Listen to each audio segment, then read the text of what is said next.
আসসালামু আলাইকুম ডাক্তার, আমার নাম জিসান জাফর আলী। আমার প্রশ্নটা হলো টিভিতে কার্টুন দেখতে পারবো কি না।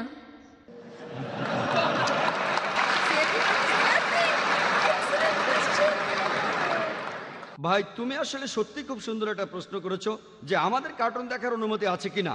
বর্তমানে একটা ইন্টারন্যাশনাল সার্ভে আমাদের বলছে শিশুদের সবচাইতে বড় ক্ষতি করেছে যে জিনিসটা, সেটা স্যাটেলাইট চ্যানেল।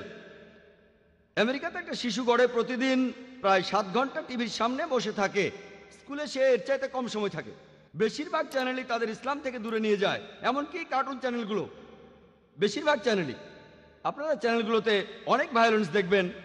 আর একজন যদি প্রত্যেকদিন ভায়োলেন্ট অনুষ্ঠানগুলো দেখে, হোক সে কার্টুন বা সিনেমা, তার বন্ধুর সাথে ঝগড়া হলে সে তার বাবার পিস্তল নিয়ে বন্ধুকে গুলি করে মারে। বোম্বেতে একটা সিরিয়াল দেখানো হতো বাচ্চাদের জন্য, অনেকটা কার্টুনের মতোই ছিল, নাম ছিল শক্তিমান, অনেকটা ঠিক সুপারম্যানের মতোই। একটা বাচ্চা তার বাসা থেকে লাফ দিল উঁচু দালান থেকে, ভাবলো যে শক্তিমান বা সুপারম্যান তাকে বাঁচাবে, কেউ এসে তাকে বাঁচালো না, সে মারা গেল। যখন বাচ্চার বাবার সাথে কথা বলা হলো, তিনি বললেন যে আমি ভাবতেই পারিনি আমার ছেলে লাফ দেবে, হয়তো আগামীকাল আপনার বা আমার ছেলেও লাফ দেবে।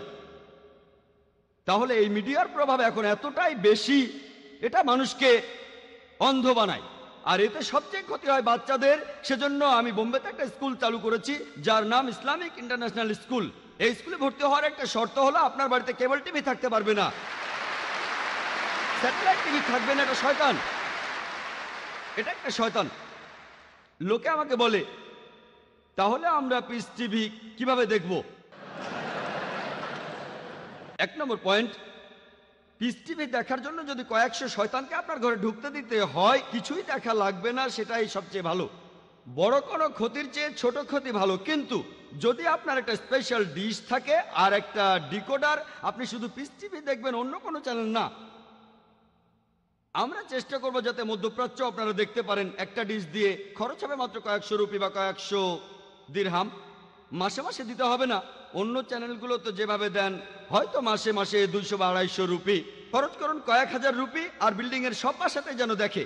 একটা ডিকোডার নেন, সেটা দিয়ে পিস টিভি শুধু দেখবেন, অন্য কোনো চ্যানেল দেখবেন না। বর্তমানে যা আছে সেগুলোকে বাদ দেব না যে এটা হালাল এটা হারাম, একটা সাবস্টিটিউট থাকতে হবে। আমরা বলি যে আমাদের স্কুলের অভিভাবকগণ কেবল টিভি দেখেন না, তবে আমাদের কাছে ইসলাম ও অন্যান্য ধর্মের উপর 5000 ভিডিও ক্যাসেট আছে। যদি প্রত্যেকদিন একটা করে দেখেন, প্রায় 3 ঘন্টার, সবগুলো দেখে শেষ করতে আপনার 13 বছরের বেশি সময় লাগবে। এই সময়ের মধ্যে আপনার ছেলে বা মেয়ে স্কুল থেকে পাশ করে চলে যাবে যদি প্রতিদিন একটা করে দেখেন। আমাদের লাইব্রেরিতে আরো নতুন ভিডিও আসবে, 13 বছরে আরো 5000 নতুন ভিডিও থাকবে ইনশাআল্লাহ। আমাদের এই ইসলামিক ভিডিও ক্যাসেট লাইব্রেরিতে বাচ্চাদের জন্য কার্টুনও রয়েছে, তবে সেগুলো ইসলামিক লাইনের। সেজন্য ভাই তোমাকে বলছি, তোমরা এমন কার্টুন দেখবে যেগুলো ইসলামিক বিষয়ের উপর তৈরি করা, যেখানে কোরআনের কথা আছে, নবীজির হাদিসের কথা আছে। এমন অনেক কার্টুন আমাদের কাছে আছে। এই কার্টুনগুলো আপনাকে ইসলামের কাছাকাছি নিয়ে যাবে, ইসলাম থেকে দূরে নিয়ে যাবে না। এছাড়া যে কার্টুনগুলো আছে, Tom and Jerry, Batman, Superman, এগুলোর মধ্যে কোনো নীতি কথাই নেই। এগুলো আপনাকে আল্লাহর কাছ থেকে দূরে নিয়ে যাবে।